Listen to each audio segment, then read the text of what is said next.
जनवरी 2023 दिल्ली का जंतर मंतर, देश के कई जाने माने पहलवान विरोध प्रदर्शन कर रहे थे। प्रदर्शन में अनेकों महिला और पुरुष पहलवान शामिल थे।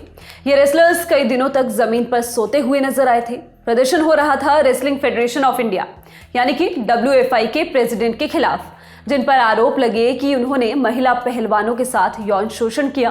प्रदर्शन कर रहे पहलवानों को लीड करने वालों में स्टार रेसलर विनेश फोगाट भी शामिल थी। पहले जनवरी और फिर अप्रैल के महीने में पहलवान धरने पर बैठे। इस दौरान महीने भर से ज्यादा दिनों तक पहलवानों का प्रोटेस्ट चला। प्रोटेस्ट के दौरान एक तस्वीर खूब वायरल हुई, हाथ में तिरंगा लिए फूट फूट कर रोती हुई एक रेसलर की, जिसे कई पुलिस कर्मी जमीन पर घसीट रहे थे। वो रेसलर कोई और नहीं, विनेश फोगाट ही थी। इस तस्वीर ने कई देशवासियों को झकझोर कर रख दिया था, तो कई ने इसका उपहास उड़ाया। इन रेसलर्स को सोशल मीडिया पर भयंकर ट्रोल भी किया गया। कहा गया कि जो प्रोटेस्ट कर रहे हैं उन सबका करियर खत्म हो चुका है। विनेश को कुछ ज्यादा ही ट्रोल किया गया, लेकिन सड़कों पर घसीटी गई देश की इस बेटी ने हौसला नहीं हारा। वो अपने सपने को लेकर अड़ी रही और इंतजार करती रही अपने मौके का। मौका आया अगस्त 2024 में, पेरिस ओलंपिक्स 2024, जहां विनेश ने अपने प्रदर्शन से हर किसी को जवाब दे दिया, एकदम करारा जवाब। नतीजा, पूरा देश उनके बारे में बात कर रहा है, गर्व के साथ, सीना ऊंचा करके, क्योंकि हरियाणा की छोरी ने पेरिस में झंडा गाड़ दिया। गोल्ड मेडल की धुन पर सवार फोगाट इतिहास रचने के एकदम करीब तक पहुंच गई। वो कारनामा जो कोई भारतीय रेसलर अभी तक नहीं कर पाया था, लेकिन किस्मत को यहाँ कुछ और ही मंजूर था। विनेश और पीले तमगे के बीच कुश्ती का एक नियम आड़े आ गया। विनेश को फाइनल मैच से कुछ घंटों पहले डिस्क्वालीफाई घोषित कर दिया गया। वजह बताया गया कि उनका वजन तय मानकों से ज्यादा है, महज कुछ ग्राम। 50 किलोग्राम वेट कैटेगरी के सेमीफाइनल मैच के बाद ही विनेश और सपोर्ट स्टाफ को पता चल गया था कि उनका वजन कुछ बढ़ा हुआ है, जिसे कम करने के लिए उनके हाथ में जो कुछ था उन्होंने किया। बाल कटवाए, दौड़ लगाई, रस्सी कूदी, साइकिल भी चलाई, लेकिन बात नहीं बनी। तय समय सीमा तक वो अपना वजन 50 किलो नहीं ला पाई।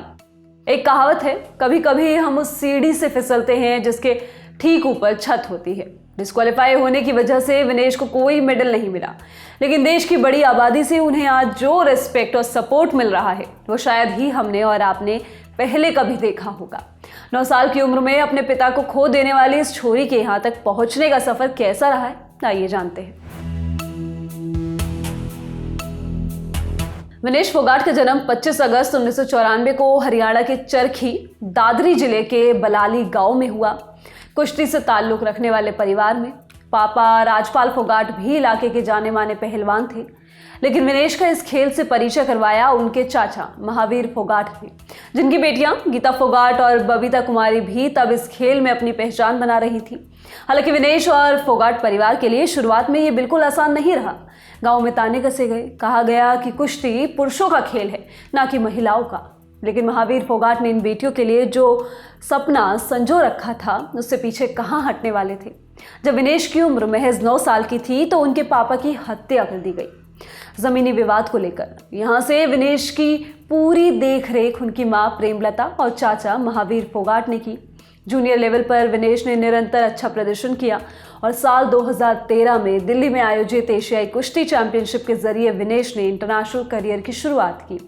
फ्री स्टाइल 52 किलोग्राम कैटेगरी में विनेश ने ब्रॉन्ज मेडल जीता, जबकि इसी साल कॉमनवेल्थ कुश्ती चैंपियनशिप में उन्होंने सिल्वर मेडल अपने नाम किया। अब बारी थी कॉमनवेल्थ गेम्स 2014 की। विनेश ने 48 किलोग्राम कैटेगरी में हिस्सा लिया और बिना किसी चूक के गोल्ड मेडल पर कब्जा कर लिया। वहीं एशियन गेम्स में विनेश के नाम ब्रॉन्ज मेडल रहा। विनेश ने यहाँ से कुश्ती जगत में अपना दबदबा बनाना शुरू कर दिया। साल 2016 में हुए रियो ओलंपिक्स में विनेश ने 48 किलोग्राम कैटेगरी में हिस्सा लिया, लेकिन क्वार्टर फाइनल में उनके घुटने में चोट लग गई। इस वजह से चीन की सुन यानान से वो अपना मुकाबला हार गई। पता चला कि उनके दाहिने घुटने में लिगामेंट टियर हुआ है। इसके बाद विनेश की सर्जरी भी हुई और इसके चलते विनेश करीब 9 महीनों तक मैच से दूर रही। वापसी की साल 2017 में एशियन चैंपियनशिप के सिल्वर मेडल के साथ। धमाकेदार वापसी थी ये, पुनर्जन्म जैसी। साल 2018 के गोल्ड कोस्ट कॉमनवेल्थ गेम्स में उन्होंने गोल्ड मेडल जीता, जबकि इसी साल एशियन गेम्स का गोल्ड मेडल जीतने वाली पहली भारतीय महिला रेसलर भी बन गई। साल 2019 तक आते आते विनेश ने फिर अपनी वेट कैटेगरी में बदलाव किया। उन्होंने 53 किलोग्राम में खेलना शुरू कर दिया।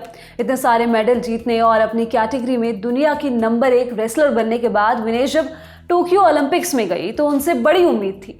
मेडल एकदम पक्का माना जा रहा था। उन्होंने स्वीडन की सोफिया मैथसन को हराकर जीत के साथ शुरुआत भी की, लेकिन अगले राउंड में बेलारूस की वेनेसा से हार गई। वो यहाँ मेडल नहीं ला पाई। विनेश ने मैच के बाद बताया कि वो बहुत अच्छी शारीरिक और मानसिक स्थिति में नहीं थी। यहां से विनेश के साथ विवाद भी जुड़ा। खबर सामने आई कि उन्होंने ओलंपिक विलेज में बाकी इंडियन रेसलर्स के साथ ट्रेनिंग लेने से इनकार कर दिया था। विनेश ने उसकी जगह पर्सनल कोच वॉलर अक्कोस के साथ ट्रेनिंग करने की बात कही थी। ये बात भी सामने आई कि उन्होंने ओलंपिक्स में ऑफिशियल इंडिया किट भी नहीं पहनी थी।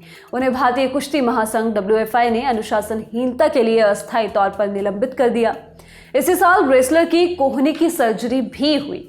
विनेश फोगाट ने साल 2022 में फिर मैट पर वापसी की। विश्व कुश्ती चैंपियनशिप 2022 में ब्रॉन्ज और बर्मिंघम में आयोजित कॉमनवेल्थ गेम्स में गोल्ड जीता। हालांकि अगले साल यानी कि जून 2023 में उन्हें कोहनी की एक और सर्जरी करानी पड़ी। विनेश ने साल 2024 एशियाई कुश्ती ओलंपिक क्वालिफिकेशन टूर्नामेंट में हिस्सा लिया और पेरिस ओलंपिक्स 2024 का कोटा हासिल कर लिया। पेरिस ओलंपिक्स में विनेश ने 50 किलोग्राम कैटेगरी में हिस्सा लिया। पहले ही मुकाबले में उनके सामने 4 बार की वर्ल्ड चैंपियन और दुनिया की नंबर 1 रेसलर यूई सुसाकी की चुनौती थी। जापान की ये दिग्गज रेसलर डिफेंडिंग ओलंपिक्स चैंपियन भी थी, लेकिन सबसे खास बात ये थी कि इसे आज से पहले कोई भी विदेशी खिलाड़ी नहीं हरा पाई थी। इंटरनेशनल लेवल पर इस रेसलर का रिकॉर्ड 82-0 का था, लेकिन ये तमाम रिकॉर्ड्स विनेश के सामने धरे के धरे रह गए।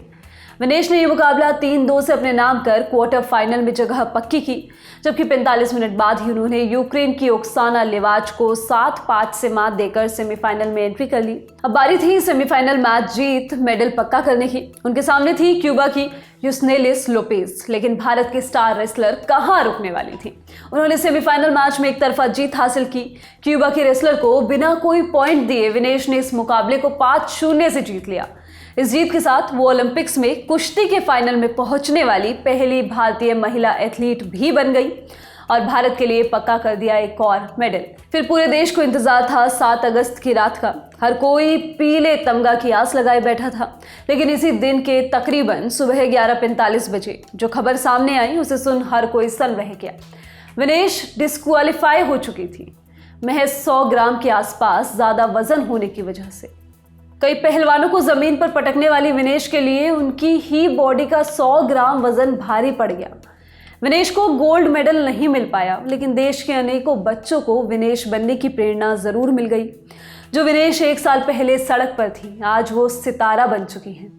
इस वीडियो में बस इतना ही। इस वीडियो के लिए स्क्रिप्टिंग की है रविराज ने। मैं हूं गरिमा। स्पोर्ट्स से जुड़ी खबरों के लिए आप लोग देखते रहिए ललन टॉप स्पोर्ट्स। शुक्रिया।